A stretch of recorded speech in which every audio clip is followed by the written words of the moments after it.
Sesudah itu raja menyuruh orang mengumpulkan semua tua-tua Yehuda dan Yerusalem. Kemudian pergilah raja ke rumah Tuhan, dan bersama-sama dia semua orang Yehuda dan semua penduduk Yerusalem, para imam, para nabi, dan seluruh orang awam, dari yang kecil sampai yang besar. Dengan didengar mereka, ia membacakan segala perkataan dari kitab perjanjian yang ditemukan di rumah Tuhan itu. Sesudah itu, berdirilah raja dekat tiang, dan diadakannyalah perjanjian di hadapan Tuhan untuk hidup dengan mengikuti Tuhan, dan tetap menuruti perintah-perintahnya, peraturan-peraturannya, dan ketetapan-ketetapannya, dengan segenap hati dan dengan segenap jiwa, dan untuk menepati perkataan perjanjian yang tertulis dalam kitab itu. Dan seluruh rakyat turut mendukung perjanjian itu. Raja memberi perintah kepada imam besar Hilkia, dan kepada para imam tingkat 2, dan kepada para penjaga pintu, untuk mengeluarkan dari bait Tuhan segala perkakas yang telah dibuat untuk Baal dan Asyera, dan untuk segala tentara langit. Lalu dibakarnyalah semuanya itu di luar kota Yerusalem, di padang-padang Kidron, dan diangkutnyalah abunya ke Betel. Ia memberhentikan para imam dewa asing yang telah diangkat oleh raja-raja Yehuda untuk membakar korban di bukit pengorbanan di kota-kota Yehuda dan di sekitar Yerusalem. Juga orang-orang yang membakar korban untuk Baal, untuk dewa matahari, untuk dewa bulan, untuk rasi-rasi bintang, dan untuk segenap tentara langit. Dibawanyalah tiang-tiang berhala dari rumah Tuhan keluar kota Yerusalem ke sungai Kidron. Lalu dibakarnya di situ, dan ditumbuknya halus-halus menjadi abu. Kemudian dicampakannyalah abunya ke atas kuburan rakyat jelata. Ia merobohkan petak-petak pelacuran bakti yang ada di rumah Tuhan, tempat orang-orang perempuan bertenun sarung untuk Asyera. Disuruhnyalah datang semua imam dari kota-kota Yehuda. Lalu ia menajiskan bukit-bukit pengorbanan, tempat para imam itu membakar korban, dari Geba sampai Bersheba. Dirobohkannya pula bukit-bukit pengorbanan di pintu-pintu gerbang yang ada dekat lobang pintu gerbang Yosua, penguasa kota itu, yang ada pada sebelah kiri kalau orang memasuki pintu gerbang kota itu. Tetapi para imam bukit-bukit pengorbanan itu tidak boleh naik ke mezbah Tuhan di Yerusalem.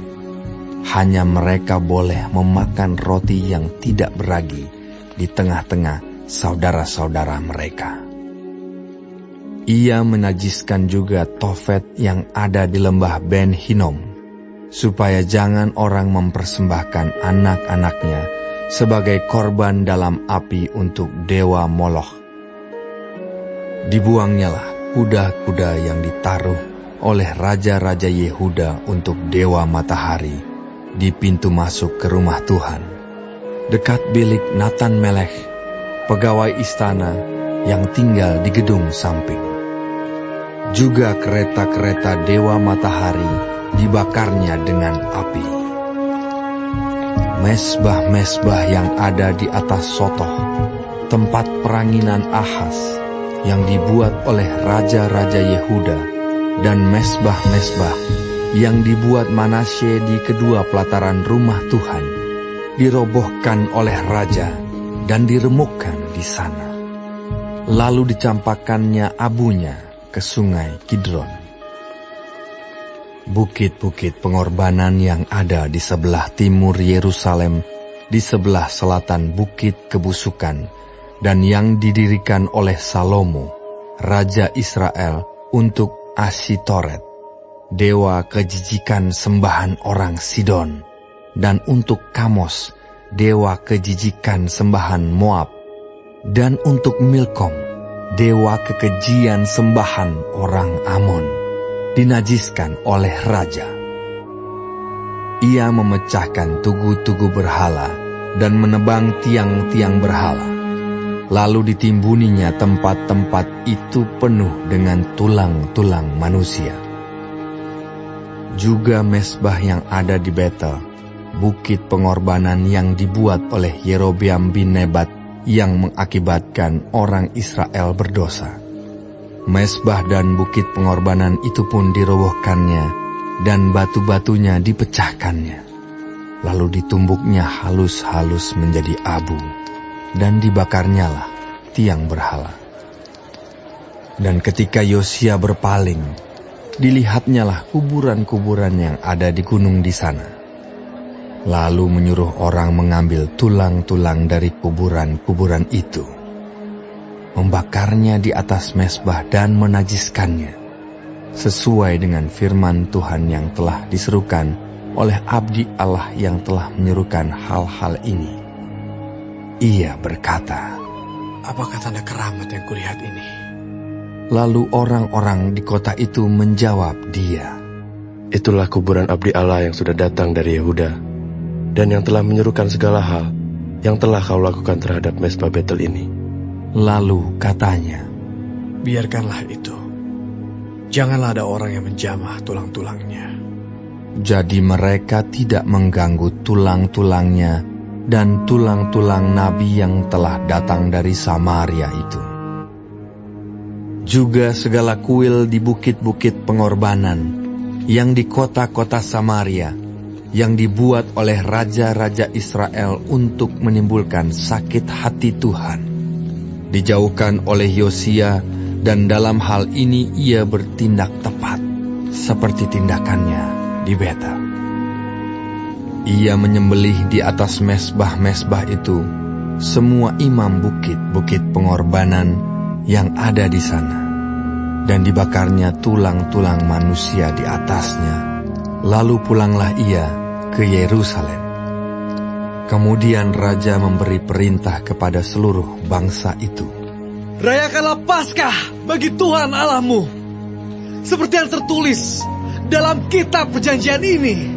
Sebab tidak pernah lagi dirayakan Paskah seperti itu sejak zaman para hakim yang memerintah atas Israel, dan sepanjang zaman raja-raja Israel dan raja-raja Yehuda.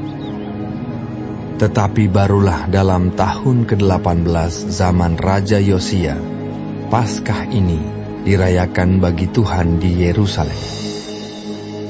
Para pemanggil arwah dan para pemanggil roh peramal, juga terafim, berhala-berhala, dan segala dewa kejijikan yang terlihat di tanah Yehuda dan di Yerusalem, dihapuskan oleh Yosia dengan maksud menepati perkataan Taurat yang tertulis dalam kitab yang telah didapati oleh Imam Hilkia di rumah Tuhan.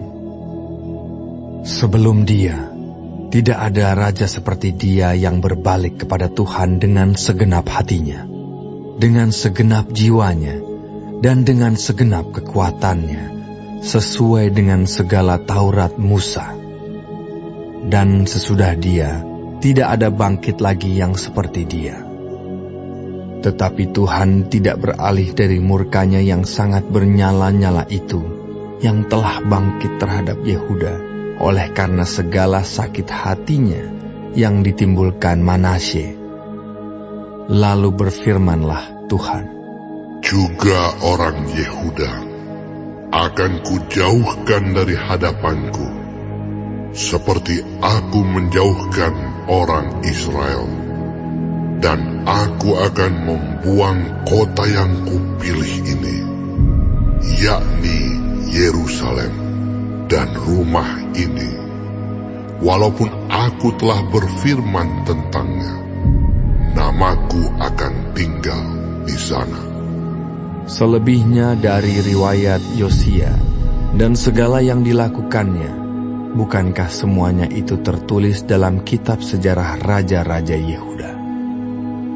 Dalam zamannya itu, majulah Firaun Neko, raja Mesir, melawan raja Asyur di tepi sungai Efrat.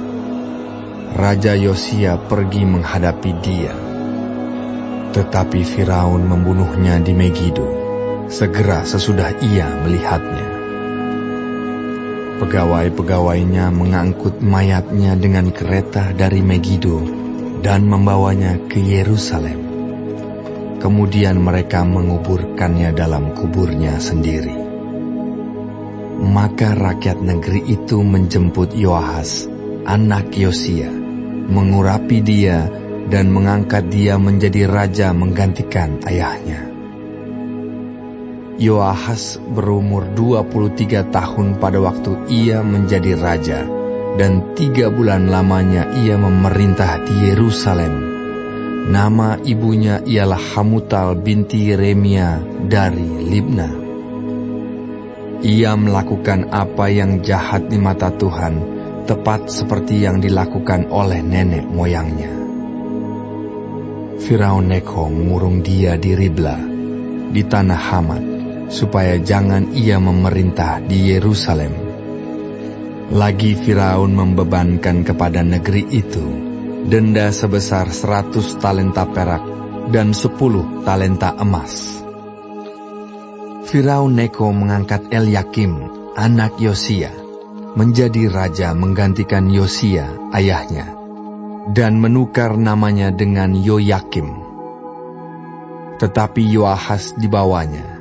Yoahas tiba di Mesir dan mati di sana. Yoyakim memberi emas dan perak itu kepada Firaun, tetapi ia menarik pajak dari negeri supaya dapat memberi uang itu sesuai dengan titah Firaun. Ia menagih emas dan perak itu dari rakyat negeri, dari setiap orang menurut jumlah ketetapan pajaknya, untuk memberikannya kepada Firaun Neko. Yoyakim berumur 25 tahun pada waktu ia menjadi raja, dan 11 tahun lamanya ia memerintah di Yerusalem. Nama ibunya ialah Sebuda binti Pedaya dari Rumah. Ia melakukan apa yang jahat di mata Tuhan, tepat seperti yang dilakukan oleh nenek moyangnya.